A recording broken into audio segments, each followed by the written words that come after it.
আমি বাপ্পি বিশ্বাস তোমাদের সকলকে আরও একবার স্বাগত জানাই স্টাডিকার ডাব্লিউবি ইউটিউব চ্যানেলে। আজকের এই ভিডিওটিতে আমরা একটি অতি গুরুত্বপূর্ণ প্রশ্নের উত্তর সম্পর্কে আলোচনা করব। এটা আমাদের প্রথম ক্লাস, তাই একটা ছোট প্রশ্ন সম্পর্কে বা ছোট প্রশ্নের উত্তর দিয়ে আমরা আমাদের ক্লাসের শুভ সূচনা করছি। আজকের এই ভিডিওটিতে আমরা যে গুরুত্বপূর্ণ প্রশ্নটির উত্তর সম্পর্কে আলোচনা করব, তোমরা দেখতেই পাচ্ছ চর্যাপদ কে আবিষ্কার করেন। মোস্ট ইম্পর্টেন্ট একটি প্রশ্ন।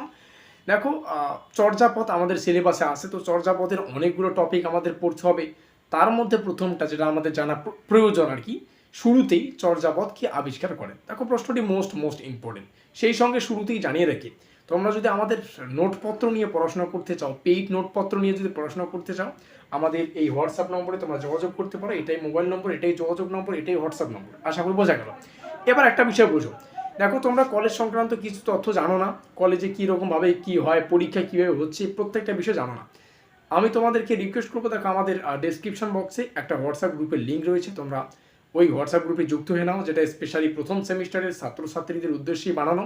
ঠিক আছে, সেমিস্টারের শুরু থেকে যত কলেজের আপডেট, ইউনিভার্সিটির আপডেট, প্রত্যেকটা বিষয়ে তোমরা আমাদের হোয়াটসঅ্যাপ গ্রুপে প্রথমে পেয়ে যাবে।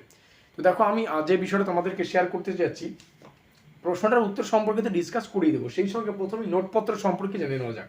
দেখো, নতুন সিলেবাস, তোমরা যদি অন্য কোনো জায়গায় প্রাইভেট টিউশন পড়ো, তোমাদের 2000 টাকার মতো কিন্তু ফিস নিতে পারে, মানে 1.5 থেকে 2000 টাকা তো ফিস নেবেই।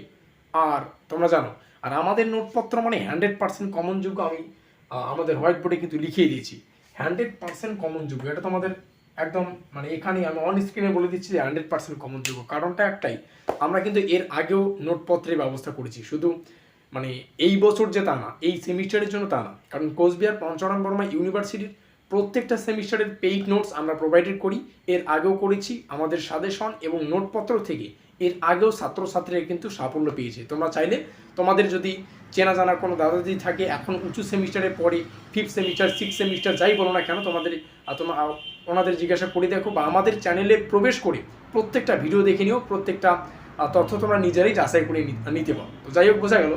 তো প্রথম কথা, আমাদের প্রশ্নটা হচ্ছে চর্যাপদ কে আবিষ্কার করেন। মোস্ট ইম্পর্টেন্ট একটি প্রশ্ন। দেখো, চর্যাপদ আবিষ্কার করেন মহামহোপাধ্যায়। আমি নামটা লিখে দিচ্ছি এখানে, মহামহোপাধ্যায় হরপ্রসাদ শাস্ত্রী। আচ্ছা, লিখতে হবে না, জাস্ট বলছি, তোমরা চাইলে নোট ডাউন করতে পারো। মহামহোপাধ্যায় হরপ্রসাদ শাস্ত্রী কি করে?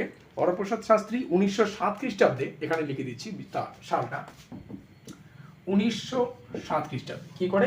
1907 খ্রিস্টাব্দে নেপালে যায়। নেপালের রাজদরবারে গ্রন্থাগার থেকে এই 1907 খ্রিস্টাব্দে কিন্তু চর্যাপদের যে মানে মেন থিম বা চর্যাপদের যে মেন পুঁথিটা, সেটা কিন্তু আবিষ্কার করেন কে? আবার বলছি, এখানে মহামহোপাধ্যায় হরপ্রসাদ শাস্ত্রী। কবে? 1907 খ্রিস্টাব্দে। কোথায়? নেপালের রাজদরবারের গ্রন্থাগার থেকে এই যে তথ্যটা, সেটা কিন্তু কালেক্ট করেন, বা পুঁথিটা বা মেন থিমটা, সেটা কিন্তু মানে তিনি আবিষ্কার করেছিলেন। তার সম্পাদনায়, সালটা এই মুহূর্তে মনে পড়ছে 1916 সম্ভবত, 1916 এই সালটা একটু মনে রাখো। তার সম্পাদনা মানে বোঝো, অর্থাৎ মহামহোপাধ্যায় হরপ্রসাদ শাস্ত্রীর সম্পাদনায় 1916 খ্রিস্টাব্দে বা 1916 সালে কি হয়, মানে বঙ্গীয় সাহিত্য, মানে বাংলার যত সাহিত্য আছে, বঙ্গীয় বলতে বাংলার সাহিত্যকে বোঝায়, মানে সাহিত্য পরিষদ থেকে মানে কি বলে, হাজার হাজার যত মানে বাংলা পুরাণ রয়েছে, মানে বাংলা ভাষায় পুরাণের মধ্যে দেখবি বৌদ্ধ, মানে সেই বৈদিক যুগের বৌদ্ধ গান, দোহা, এই সমস্ত বিষয়গুলি কিন্তু এই চর্যাপদের অন্তর্ভুক্ত করা হয়। তো এই গুরুত্বপূর্ণ ছোট টপিকটি দিয়ে আমাদের এই ক্লাসগুলো শুরু হলো। আর আমাদের পেইড নোটস নিয়ে আরও গুরুত্বপূর্ণ তথ্য এখানে আছে। আমাদের নোটসটা কম্পিউটার টাইপিং নোটস, যেখানে 100% কমনযোগ্য প্রশ্ন এবং উত্তরগুলিকে আমরা রেখেছি। তোমরা এখানে আমাদের মোবাইল নম্বর দেখতে পাচ্ছ, এবং এটা তোমরা হোয়াটসঅ্যাপ পিডিএফ মারফত পাবে। আশা করি সমস্ত তথ্য বোঝা গেল। ভিডিওটি ভালো লাগলে অবশ্যই লাইক করে দিও, বন্ধুদের কাছে শেয়ার করে দিও। আর আমাদের আজকের এই স্পেশাল ভিডিওটি এই পর্যন্তই।